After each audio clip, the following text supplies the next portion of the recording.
right. Can you guys hear me okay? Is there sound? Okay, in the back there, can you guys hear? Need maybe a little louder? We'll see if we can get that. We may be a little limited, in which case you have to listen to this later. But we'll do what we can today. This is a new podcast of mine called The Better Life with Brandon Turner. I am Brandon Turner, joined today by somebody I have looked up to for many, many years, Mr. Robert Kiyosaki. How you doing, man? Thank you. Honored to be on your program, and I'm glad to see you moving on. Keep doing things. Thanks, man. Well, I want to jump right into this. You know, everyone knows you, author of a number of books, Rich Dad, Poor Dad being probably the most popular one that we talk a lot about. But I want to know, earlier in your career, I want to go to a little bit of your story. Can you walk me back to a place earlier, maybe where you were not world famous, wealthy, like where's a lower point in your life you could take me to, and then we can broaden from there. That's a great question, because I'm a very shy person. And when people come up to me and they say the book changed their life, and so many thousands of people here at Limitless and all this, it's not why I wrote the book. I mean, there's some people, as you know, who seek it. They would love to have my position. Yeah. And I didn't really want this position. So I understand that, so I'm shy. I'm always kind of running from people. But I think the biggest thing when people say what caused me to do it was, I think back in '81, I was a student of Dr. R. Buckminster Fuller. He created the geodesic dome. And I've tracked Fuller for a lot of my life since I was a kid, because my poor dad loved Fuller. The professors love Bucky Fuller. Harvard calls him their greatest graduate, but Fuller never graduated from Harvard. He was like me, he got kicked out of Harvard. But a great man. But anyway, I was a student of Fuller in 1981, and he said something, there was about 100 of us in his class, and he stood there and he asked, he says, what does God want you to do? And so when I talk to people... Can I get you to talk really, really close to the mic? Okay. Really, really close. I can start again. You want to start again? You can. So all Fuller asked is, what does God want done? And at the time, I was in rock and roll. I was running bands, Duran Duran, The Police, Van Halen, Boy George, making a lot of money, all this. And then Fuller said, what good does Duran Duran do? What good do the Police do? I didn't know. He says, but I make a lot of money. And Fuller said, but what does God want done? And that was the question.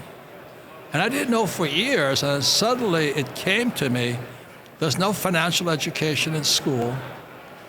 I just wrote a story of my life. I had a rich dad and a poor dad. Yep. My poor dad was a PhD.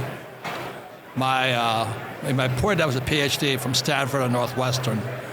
And my rich dad never went to school. So one day, I'm sitting in my little cabin in Arizona, and I started writing a book that said I had a rich dad and I had a poor dad.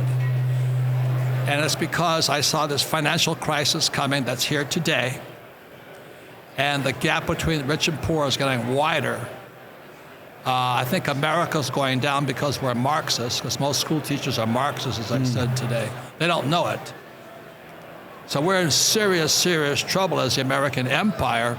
So about 25 years ago, I wrote a book called Rich Dad, Poor Dad, not to get famous, not to get rich, because I just thought that that's what God wanted done. Yeah, well, I would love to ask a question. If you want to bypass this question, feel free. But I've never heard you answer this question. But where do you see God? Like, what does that mean to you? Like, are you a universe guy? Do you have a faith in something? Like, where's that like for you? I'll give you a long answer to a short question. All right. I flunked out of Sunday school also. I flunked out of high school. I flunked out of everything. But my mom, I kept bitching. I said, I don't want to go to Sunday. I don't want to go. Sunday, I want to go surfing. I want to do this. So the deal I had to make was I had to go to Sunday school until I was 12, or church, should I say. But I had to, my mom and dad didn't tell me what church to go to. Our family was Methodist, so we're Christian. But I could go to any church I wanted to go to. So I went to Buddhist temple, I went to Jewish synagogue, I went to Mormons. I checked it out, man. Yeah. And up until I was 12. And then I realized they're all saying the same thing. And so my religion is I support the freedom of religion, and I do sense there's a God, but I'm not a member of any organized religion, which pisses off my fundamentalist Christian friends because they all want to convert me. My Mormon friends always try to convert me. Yep. I said, look, leave me alone. I support your choice of your religion or not religion. That's where I'm at. But I do sense there's a higher power because this book, Rich Dad, Poor Dad, is being driven by something not with me. Yeah. It came from Bucky Fuller saying, what does God want done? Yeah. And so I ask everybody out there, what does God want you to do? And only you know. Yeah. That's powerful, man. Yeah, I mean, there's some things in this universe that just seem to take off for whatever reason that we can't understand. Right. And Rich Dad, Poor Dad was clearly one of those things. I mean, Steve Jobs has that quote about putting a dent in the universe. Like, that book put a dent in the universe. Yeah. So here's a question. How does that affect you? You get a lot of people that say, hey, you changed my life. Yeah. How do you keep ego in check? How do you keep ahead? Because you seem like a normal guy. So how do you keep that in check? Well, number one, I was a U.S. Marine. And in the Marine Corps, you don't have much of an ego. Yeah. You know what I mean? They make sure that's in check. But the hard part for me is just saying thank you to people. Not hard, but thank you. Yeah. I want to talk to you about something we were talking about prior to the show is why are people so screwed up? You know, like this Limitless program is fantastic, one of the best I've ever been to because it has the spectrum. Yeah. You have people from Deepak Chopra's place and all this, and I sit there listening to I come to learn, is what I'm trying to say. But people still come up to me and say, tell me what to do. Yeah. And I realized then, a lot of times that's the problem with people who went to school and did well. They're used to the teacher telling them what to do. So they come out in the real world and they're looking around for somebody to tell them what to do. That's number one. And the second thing that's a problem is that, I'm not saying it goes on in this seminar or this conference, but I meet so many people, it's called puffery. And I said, I made $41 million in 2 hours. And they stand on stage and tell you that. Yep. How do you know? Yeah. How do you know somebody's rich? How do you know somebody's poor? And so a lot of times I'm not getting that religious, but when I was in Sunday schools, beware of false gods. And a lot of times on these seminars, there's a lot of people who want to play God. Yep. You know what I mean? Yes. And it's the sucker that falls in line with them. Yep. So I'm honored that people come up and say, my book changed my life, because I didn't take any money from some book. But it concerns me that our education system is so Marxist, which was my talk this morning. Yeah. You know, the Federal Reserve Bank is Marxist. Well, does that worry you? The people that just want to be told what to do, that actually fits really well. And I mean, we talked about the Marxist thing earlier, but it kind of fits very well with that sort of the way the U.S. seems to be moving, which is people want to be told what to do, and then there's these people saying, okay, we'll do this, fall in line, don't speak, and that's a downward cycle that worries me. Yes. And even today, this grown man came up to me and asked me, tell me what I should do. And I'm going, he has successful, he's got money and all this, but too many people leave school waiting for somebody to tell them what to do. Yeah. And they're successful. They cannot think for themselves. Yeah. That's my concern. Yeah, that makes a lot of sense. Well, if you had to finish this statement, let's even take people, we talk about people, but let's go even maybe a little bit younger. Let's talk about the education system in America, all the way from kids all the way to college. If you were suddenly made president of the U.S. and you had ultimate authority, what would you change? Like, what would you want kids today to learn? That's a fabulous question. The reason is because I go to conferences all the time. I'm an education junkie, except I hated school. Okay, so I go to events like the Limitless and all this because I want to listen to the great teachers. Yeah. And I like podcasts because, social media has done a lot of damage. Yeah. But it's also brought a lot of great teachers, to the forefront. Like I follow Jim Rickards and those guys. Rickards is a friend of mine. There's Peter Schiff, who I listen to. Yeah. So there's a lot of great teachers out there. But my concern is that people don't know who to listen to. That's my biggest concern. And today we had students come up on stage. I taught at Arizona State University. There was about 12. And these are the Barrett's Honors Programs kids. These are the brightest of Arizona State. So I put on a seminar for these bright students over the summer. So I brought my oil guy in there, I brought my tax guy in there, I brought my attorney in there to teach these young people real entrepreneurship from real entrepreneurs. See, most teachers are fake. Yep. They don't practice what they teach. You know what I'm saying? And then what happened at Arizona State, I was on stage with Dennis Prager, who was just here, and my doctor, Dr. Radha Gopalan, and Dr. Gopalan is my cardiologist, but he's also a doctor of acupuncture. So Dr. Gopalan, myself, and Dennis Prager put on a seminar called Health, Wealth, and Happiness. The professors shut us down. And that's what disturbs me right now, is how dark are college professors. Short answer, I was at this AI conference in Nashville, and the guy stood up there. Somebody won money. And at the AI conference, this guy was artificial intelligence. I said yesterday that artificial intelligence was a college degree. But anyway, he stood up there on the stage. He says, teachers are finished anyway. He said that all teachers are going to lose their jobs because AI is going to do a better job of teaching. And so the question is, how are you going to change something? Technology is going to change it anyway.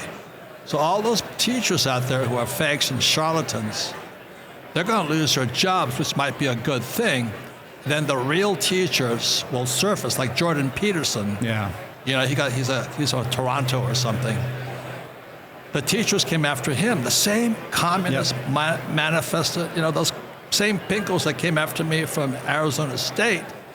Jordan Peterson's creaming it because he's a real teacher. Yeah. And the fake teachers are going to get wiped out anyway. So that's a very long answer to say the fake teachers are gone anyway because technology is going to wipe them out. Yeah. Well, I would love to pick your brain a little more on the AI thing in a minute. But first, one aspect of the show that we do is, you know, we have an ad in the show or two, and we donate all the ad revenue toward a charity of the guest's choice. So what breaks your heart? What do you care about? What do you want to see improved in the world? Where should we send the money? I know I'm known for a money guy, but I'm an environmentalist. I donate a lot of money to Greenpeace. Really? Because Yeah. I grew up in Hawaii. I'm an oceans guy.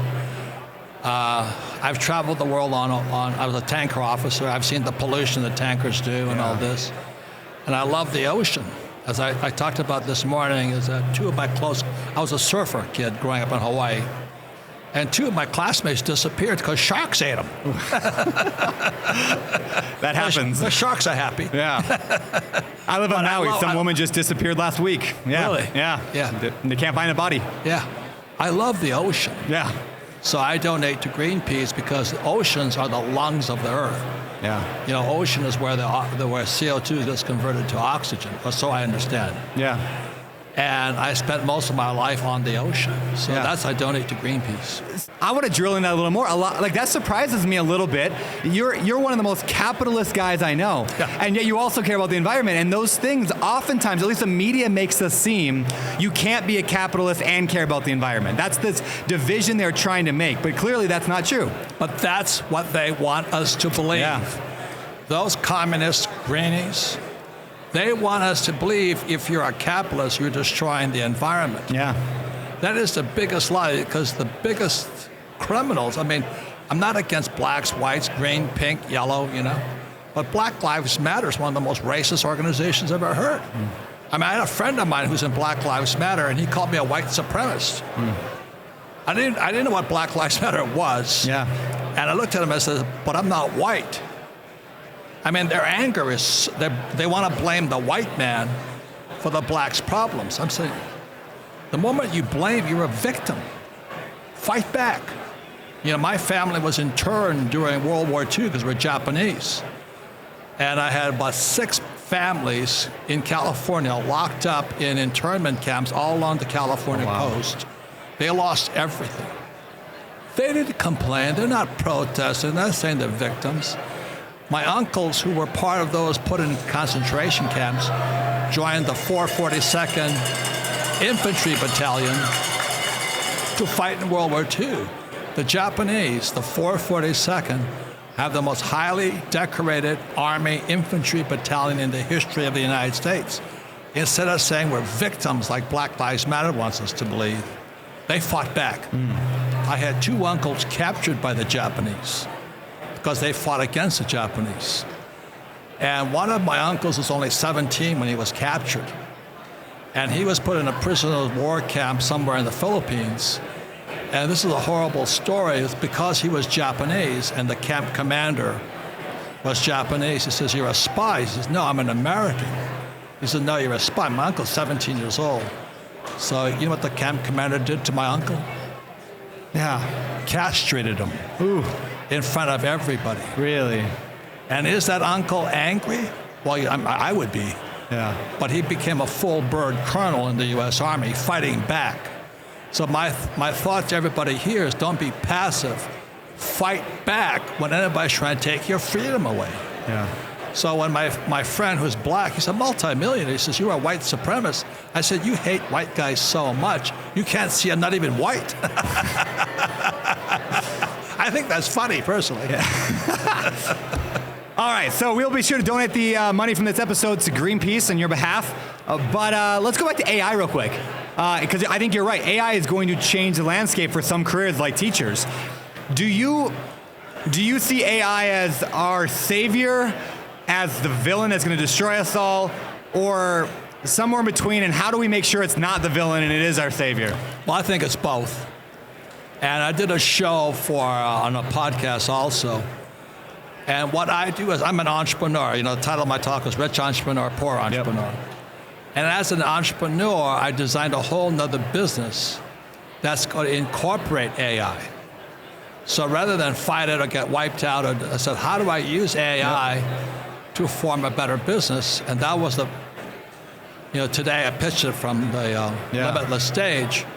I said, we're going to teach capitalism around the world using a network marketing system of marketing to teach capitalists all around the world using AI. Yeah. So you can be a victim to AI, or you can use AI to make you a hero. Yeah. It's up to you. That's cool, man. Yeah, one thing that I'm really hot on right now is this idea of what I call capitalism-fueled charity. So, like most charities operate much more like a socialistic kind of a thing. Like they're all donations, it's all like share, and I'm like, why don't we create businesses that can generate profits? So in fact, like this whole podcast is an example of that. Everything I'm doing, how do we make good business? And again, it goes, I think capitalism is the answer to a lot of the problems. If we can get good, and I'd love to know your thoughts on this, if I'm off or on, but if we can get good, smart capitalists that know how to make money, now they can generate money, create jobs, and then they can give away some of that money, and they can do the good, they can help the environment and all that. But it's not going to be solved by just taking more and more and more and more from everybody else until nobody has anything left. You're right on the mark. America has stopped being capitalist. I held up Marxist Communist Manifesto. Yeah. And as Dennis Prager Dennis Prager went to Columbia University. And in 1930, Columbia University's Teachers College brought in Marxist teachers from Germany to teach Marxism through the Teachers College. So that was 1930, and Marx predicted this would happen. He says communism would happen in 2 stages. So stage 1 was when Columbia University, where Prager went, brought in communists. So Dennis Prager studied communism at Columbia University. In the 60s, by the time I got to Columbia University, I didn't go there, I went to military school in New York. And that's when the student riots broke out. And so my generation, a boomer generation, that's where the rioting at Kent State broke out. It was 4 dead in Ohio. So what Marx said, they were going to pollute the minds of the students. So Columbia University started it. It's right in the Communist Manifesto. Wow. And so that's why Dennis Prager is so anti-communist, because he actually studied The actual person doesn't know they're a communist. When I read the Communist Manifesto when I was 18 years old in 1965, I realized most of my friends and family who are school teachers are communists. Yeah. They believe in Social Security, they believe in taxation, and they believe in labor unions. I don't. So there's a matter of education again, but there's what books do you read, what philosophies do you follow. It's the same thing. I'm not against somebody being a communist, but just be aware that you are. Yeah. That's what the NEA, National Education Association, extremely Marxist organization. Yeah. All right. We talked about college a little bit. Do you even think it's necessary for kids to go to college these days, or should they avoid it, or when should they, when shouldn't they? Well, it depends upon the game. If you're going to be a medical doctor, you got to have the thing. But you're going to be an entrepreneur. Look at the richest entrepreneurs. They didn't finish college. Yeah. Jobs never finished college. He started Apple. He's doing pretty good. Yeah. Gates never finished Harvard. He's doing pretty good. Yeah. Michael Dell never finished University of Texas. He's doing pretty good. But I think, like today, for your generation, the greatest entrepreneurs are a guy like Musk. Man, that guy is kicking butt. But he's also an integrity entrepreneur, going in and cleaning out that rat's nest called Twitter. Yeah. And making it capitalist, not communist. Yeah. I don't know who started Twitter, but that guy's a hardcore Marxist. So anyway. Yeah, Twitter is a fascinating example of what happens in a company culture where there is no accountability. There's no that you show up to work. I mean, there was a great video, I don't know if you've seen it online, of this girl. It was like a few weeks before Elon took over. This girl going, "This is a day in the life of me at Twitter. First I go in and I get myself a soda." And the whole day was that way. It was like there was nothing. There was no work. And she's like, "It was such a hard day, I had to take a nap." And it was this, that's what this culture has bred in a lot of, especially tech companies that have had a lot of money. Correct. And look at how many people Twitter influences. Yeah. It took down my friend Donald Trump. Trump and I wrote 2 books together, but Twitter got him. And look at what else happens. This guy, Hunter Biden, the FBI loses his laptop. Yeah. And then everybody says Tucker Carlson got fired because he took on the voting machines. But when you read between the lines, the reason Tucker got fired, he wanted to know who was on Jeffrey Epstein's, jets and Fantasy Island, all the pedophile city. I said, how come my name's not on that list? Apparently it was a good thing my name's not on that list. Good thing. But that list disappeared. Yeah. So when you take the FBI and CIA and you use it to cover up instead of clean up. Yeah. And what happened to Hunter Biden's laptop? And why is Donald Trump indicted? He's the first president ever indicted. And so we're using our bureaucrats to go after our leaders. The same thing America did when they, what was that thing with they weaponized the dollar against Russia. And then this guy Biden again, his first act after Trump was to cut down the Keystone XL pipeline. And then I sell oil, I own oil wells. And the moment, that was Biden's first act, and these are those greeny commie pinkos, ESG, environmental, social, and governance. When Biden cut off the Keystone XL pipeline, I was selling oil. I don't have oil stocks, I sell oil. I have oil wells. Oil went from 30 to 130. But because I went to military school and I am an oil guy, I knew exactly what Biden was doing. He was raising the price of energy. And you look all around us in this room, it's running on energy. Yeah. We were taught at the U.S. Merchant Marine Academy at Kings Point, New York. I'm a ring knocker, like this. The first thing they teach you is that civilization runs on energy. So when Biden cut off the Keystone XL pipeline, the price of oil went from 30 to 130. It's going to take out the middle class. And then this guy, Jerome Powell, so inflation rises. So Jerome Powell raises interest rates.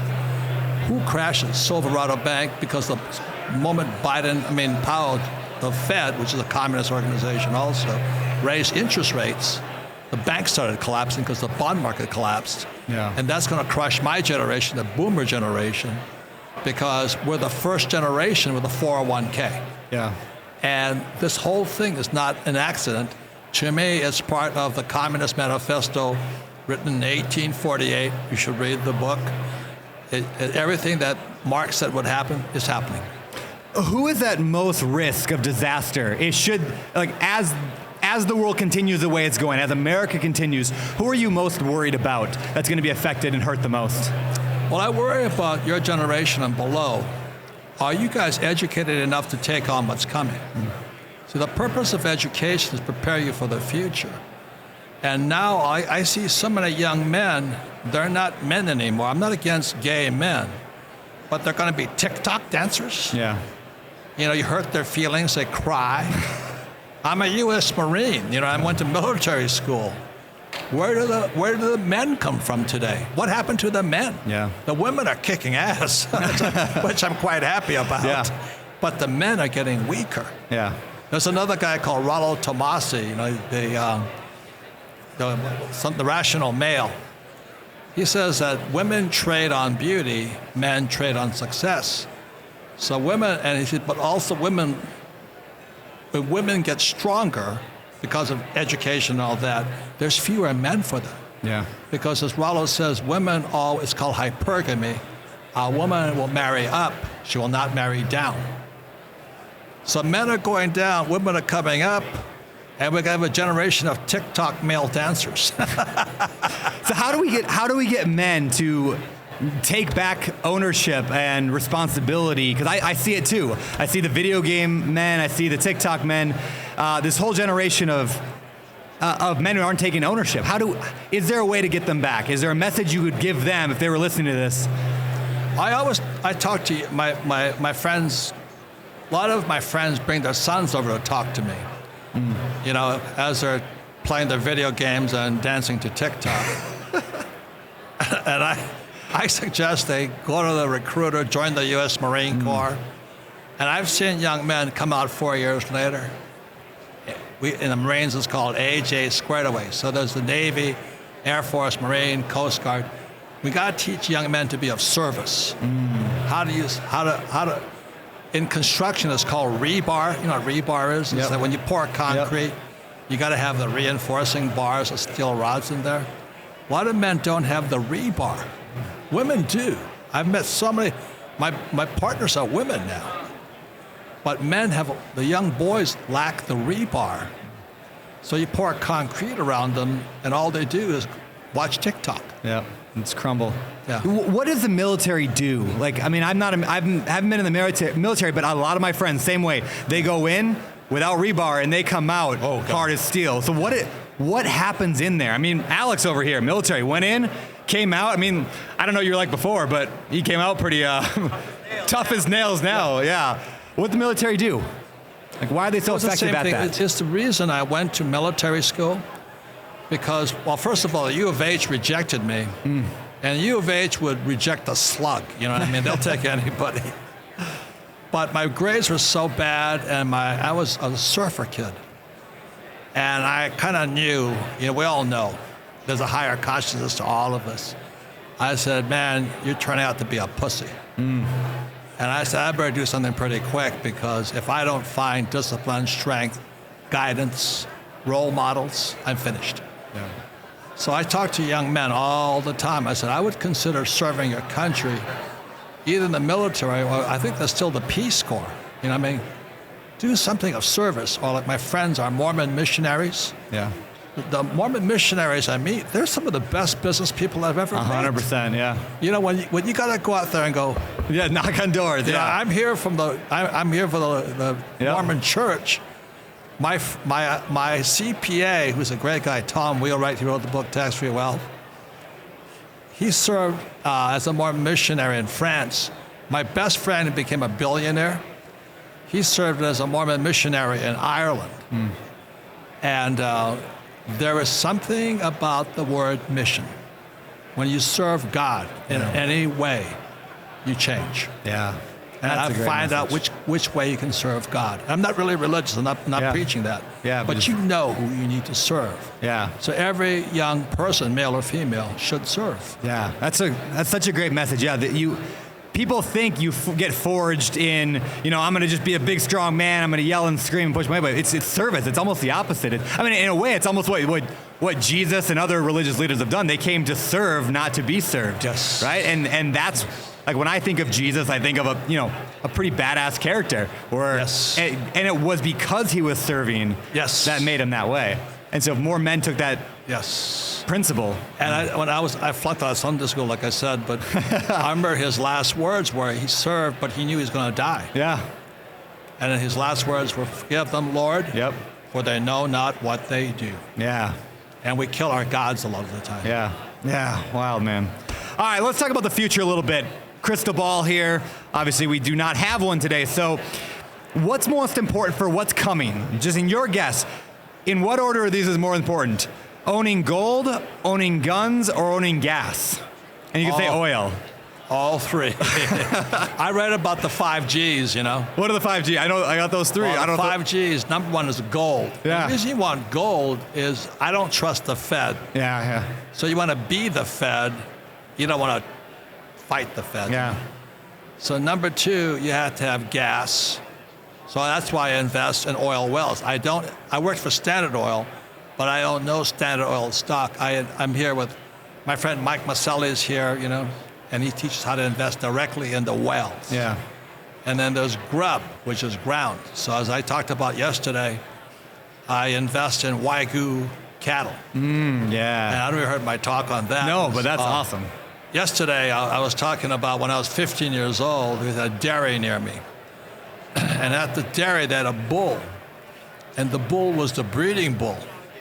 So I'm 15 years old, and all that guy does, he sits there, and they bring cows in heat, and this bull's jumping on him. And my 15-year-old friend, I look and say, "Oh man, I want to do that." So that's a job I could. I always wanted to be a breeding bull. Yeah, there you go. So my friend I buy Wagyu breeding bulls. Why Wagyu? Because Wagyu is a brand. Yeah. Otherwise, it's just hamburger. Yeah. But there's Wagyu hamburger. Yeah. And the rich will always be rich. The poor will always be poor. As the price said the same thing. But I invest in Wagyu breeding bulls, and so there's cash flow, there's oil flow, and semen flow. No. So every time that Wagyu bull has an orgasm, I get rich because I sell the semen. Never heard it said that way, but so that's grub, right? Yeah. Ground is real estate. The last one is guns. Yeah. I carry full autos. Yeah. I do not carry. Everybody's carrying Glocks. Yeah. I carry full autos. Yeah. Do you think we're facing what's the likelihood of like a Walking Dead situation where, we are in full civil war, neighbors are fighting neighbors, versus a depression, it's rough, got to double up with your neighbor and, share resources. Like, how bad do you think this thing gets? Well, let's answer this again, going back to the Marine Corps. Yeah. The Marine Corps wants to find out your breaking point. So I was a pilot. And what they used to do is in the Gulf of Mexico and Florida, off the Florida coast, they take us in the middle of winter, they simulate a parachute landing into the ocean. So they take you on this boat, you simulate, and then you drop. And then they drag you, simulate the parachute dragging you across the ocean. And it's 37 or 38 degrees out. So you got to hold your hands up like this, and you have your snaps. And you have to learn to get your snaps off. Because if your hands stay too long underwater, you can't feel. So then you get out of the thing, you get a little rubber boat, little rubber ducks. We paddle ashore. You join up with your 7 compadres, 7 fellow pilots, and then they chase you with guns. And they chase you for 3 days. And they want to get you to break. Yeah. So we have no food, no water, we're chilly, we're scared. We finally shot 1 raccoon. I don't know how we got him. So 7 guys trying to eat 1 raccoon. It took us 3 days to revert back to animals. That was pretty soon. I didn't care if you're my best friend. Yeah. I want your raccoon. The raccoon pieces are smaller than a chicken wing. And we're fighting over that. And then I heard guys actually start to growl. That's what the military did. They want to find out how long does it take you to revert to primal state. And then they surprise us, they shoot at us, and they want to find out how you're going to crack and all this. So I ran for 2 more days without food in the cold and all this. I was nuts. That's a long way of saying is that if the worst gets to the worst today, the question is how many of your neighbors will turn primal? Yeah. So that's why I'm a prepper also.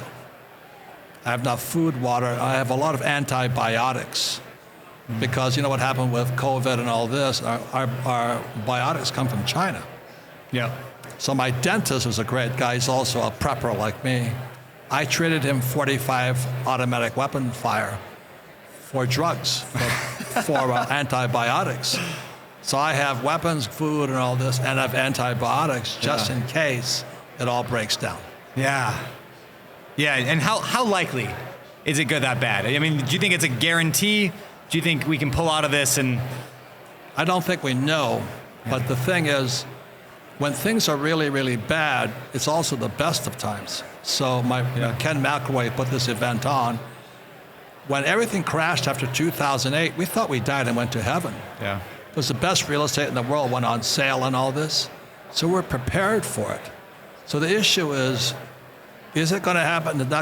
If it does happen, the question is, are you prepared for it? Yeah. Because if you're prepared for it, the crash or the next evolution or the empire comes down, called the American Empire, because we're printing too much. Every empire went down because of fake money. Yeah. Greek, Chinese, Roman went down, German went down because of fake money. America's doing the same thing.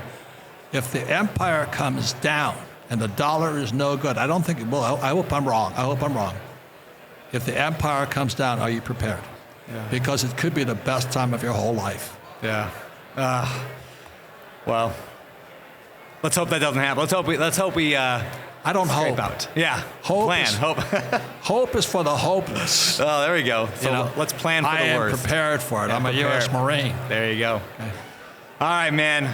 If you had to sum up all the problems in America into one sentence, and you couldn't use the word communism, what would you say? I cannot use that word.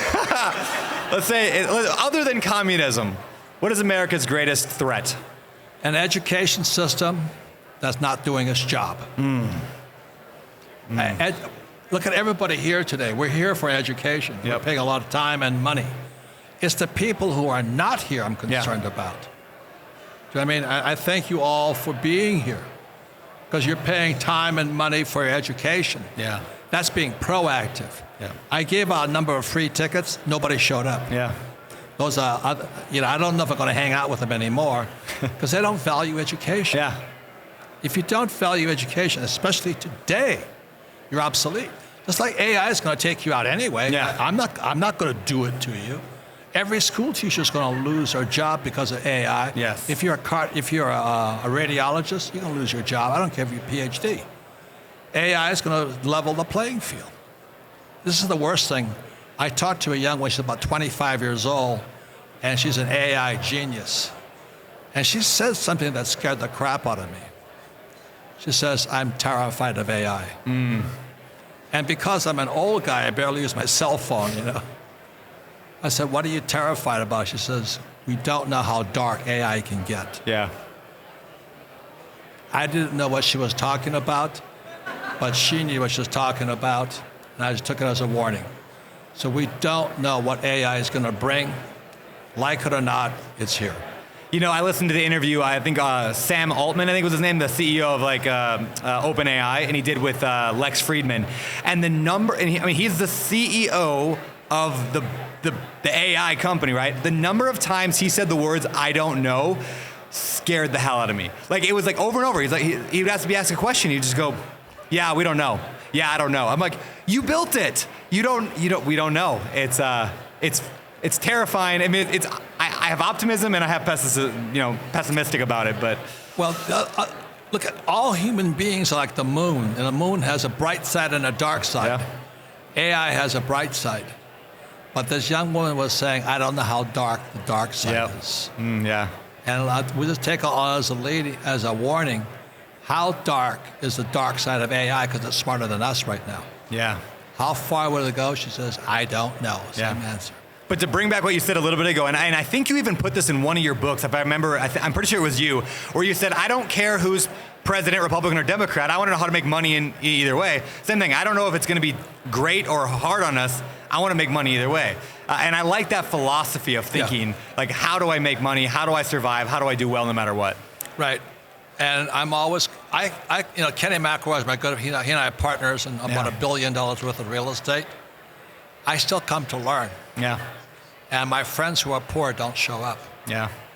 Which goes back to the ego thing, right? When I think I have a lot of friends who, I don't want to say laugh at me, but they think I'm just into that like get rich quick or the self-help stuff. Right? I'm like, no, we don't know what's coming. I'm going to take every advantage I can. That's because right. like, why wouldn't you? And it terrifies me. It's easy to get into the echo chamber here and say, oh, we all care about personal development and finance. No, we are 0.1% of the U.S. population that is here. Right. Maybe smaller. If I could give a commercial message for my cash flow board game. Please. Because after my wife and I were retired, I was 47, she was 37. We did it without a 401k, IRA, all that stuff. People kept saying, how did you do it? We couldn't explain it. So in 1996, Kim and I built the cash flow board game. And that was to train your brain to think like a rich person. And I asked my friend, he wanted to play the game with me. Here, I'm retired. My best friend is a billionaire. All my friends who play the game are rich. And my friend says to me, he says, you need that game. I don't. I said, why not? He says, I have an MBA. Yep. And I have a real estate license. Yep. And you don't have a real estate license. I said, what? And these idiots actually think a piece of paper, like an MBA, or a real estate license, is the same as intelligence. That's what terrifies me. Yeah.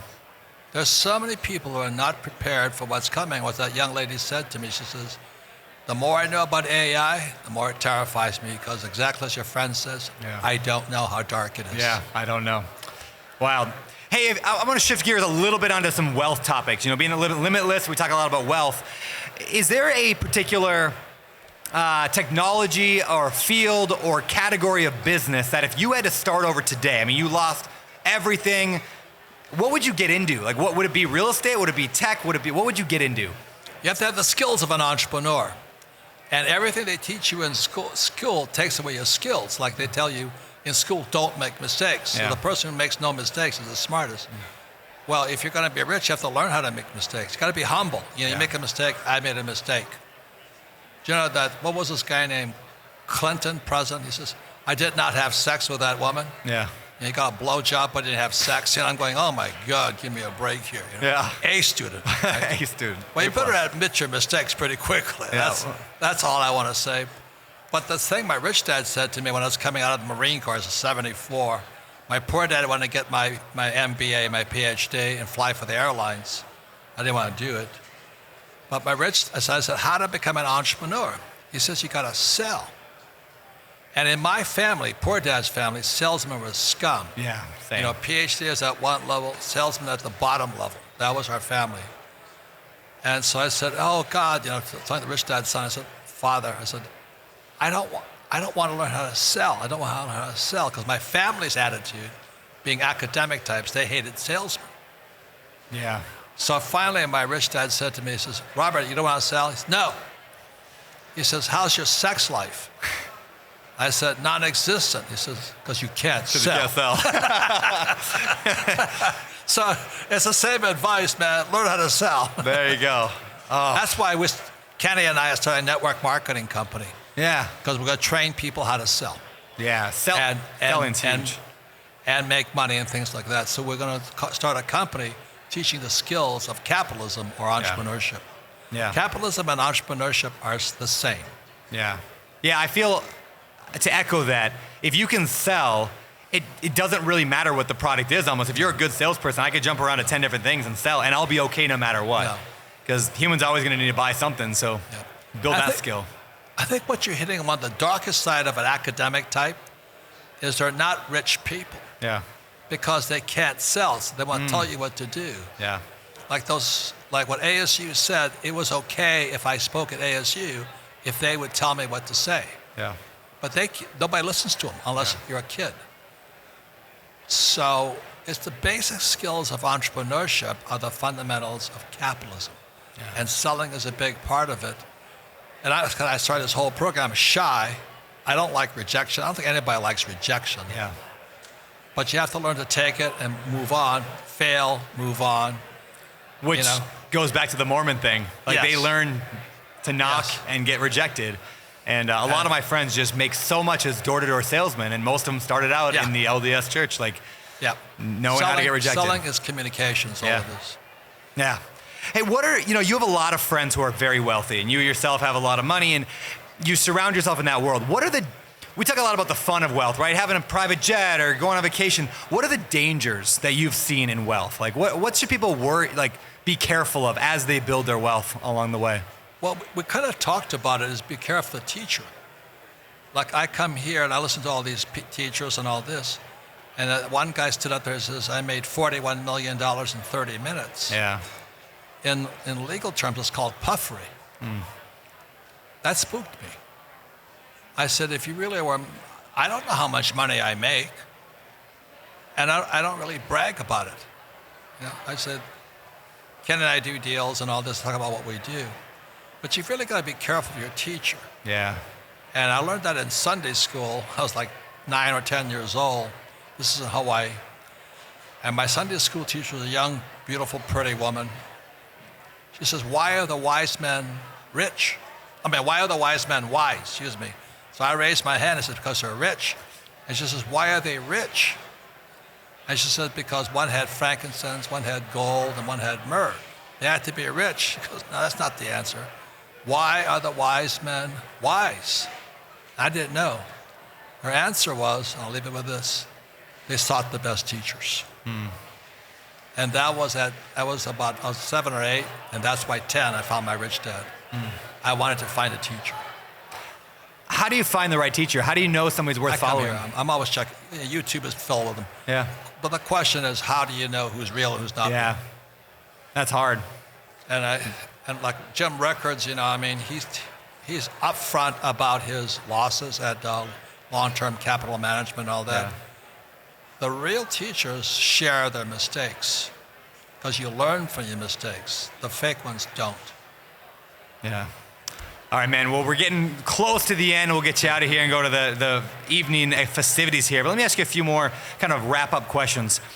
I like the term a pivot book. So think of your life in one direction and then it pivots a little bit because you read a book. Rich Dad, Poor Dad was a pivot book for me. Cash Flow Quadrant, pivot book for me. What were some pivot books for you? Any books that you read and you changed your thinking and changed your life?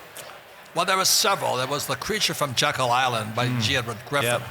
And he says in there, bailout is the name of the game. The Federal Reserve Bank is Marxist. It's a central bank. And that's why I read on stage today Jefferson's ruling that a central bank will leave people homeless. You look at what's happening in America, the homelessness is taken off because of the Fed. Yeah. If you get that one. And the Fed was designed only to make the rich richer and crush the middle class and poor. That's why it's Marxist. That was one. Another one was Critical Path by Dr. R. Buckminster Fuller into the geodesic dome. And I was studying with Fuller. My poor dad loved Fuller. My rich dad didn't know who he was. Yeah. But Fuller was an academic. And it was Fuller who created the geodesic dome, but he's the guy that asked me, what does God want done? Yeah. And so when I retired and all that, I said, what does God want done? So once I made enough money, I was 47 and 37. Yeah, great. To do it. What is something that you've done in the last year that's improved your life in any way, given you a better life? Anything, new habits or routines or tactics? Or? Well, I'm here with Dr. Nicole, who's my doctor, and you see pictures of me, I'm like 240 pounds. And today I'm down to about 190. Went from a 40-inch waist to a 33-inch waist. Yeah, what'd you do? But it happened because I got healthier. I didn't go on a diet to lose weight. I changed my diet to get healthier. And so that's why Ken McElroy, myself, and Dr. Nicole, we're looking at starting a business that teaches capitalism via network marketing with a product that lets people be healthier, combining that with the cash flow game. So if somebody joins a downline, let's say in India, they get the product and they get the cash flow game, and then like Kenny and I come through in teaching capitalism. The trouble with our world today is Marxism is systemic. It's called school systems. And so my talk today, Rich Entrepreneur, Poor Entrepreneur, what entrepreneurs is create systems. And so we're creating a system that's going to teach capitalism and make people rich as well as healthy.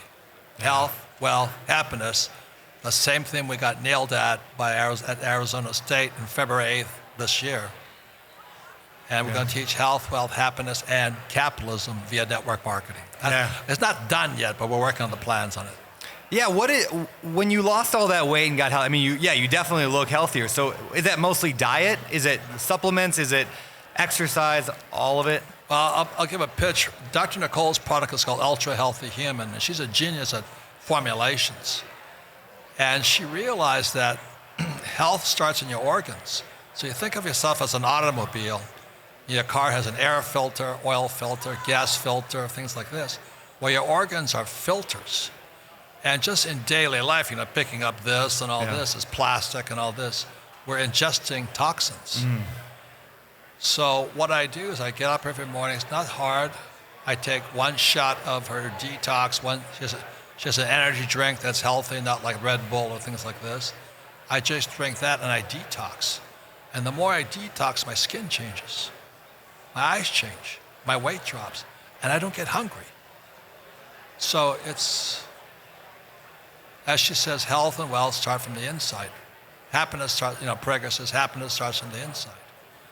So by just changing from the inside, you glow outside. And, a lot of people are trying to change their outside. That's why cosmetics and, men are pumping weights on the outside.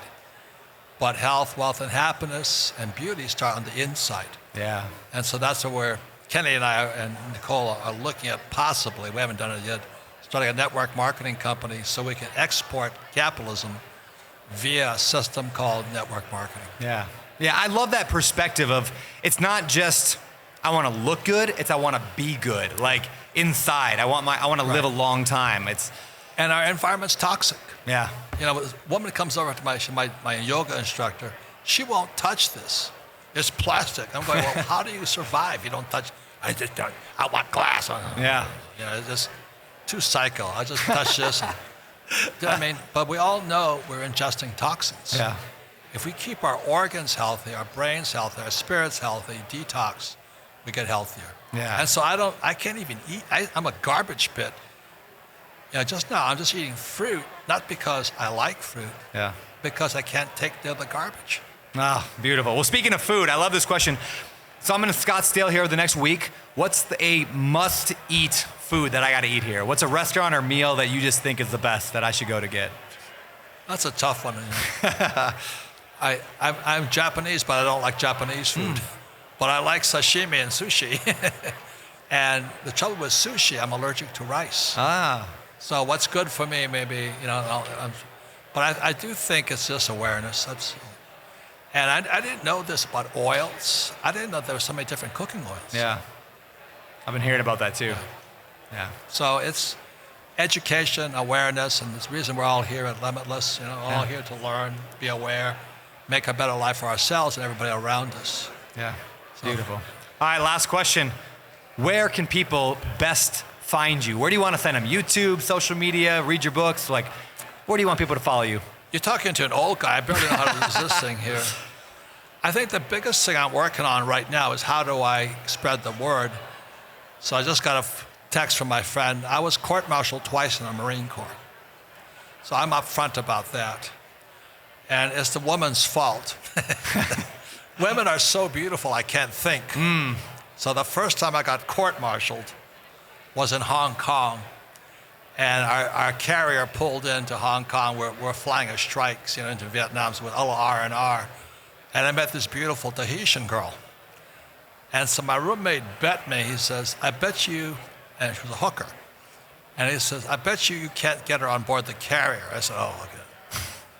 So I flew a hooker on board a carrier, you know. Oh. And I got away with it. You won the bet. So the trouble with that, with being a crook, is you want to do it again. So I got stationed in Hawaii. I got court-martialed for that. The same thing, because we had no hair, we couldn't meet. This is the 60s and 70s. So we used to pick up chicks by going, hey, you want to go for a helicopter ride? And so we'd fly women to deserted islands and entertain ourselves, you know. I got caught for that. So it's my second court-martial. And I don't know where I'm going with this, but I finally told the truth. You know, I said, I got caught. Jack Nicholson, A Few Good Men, you can't handle the truth. So I just told the truth. I said, look, I got caught in all of this.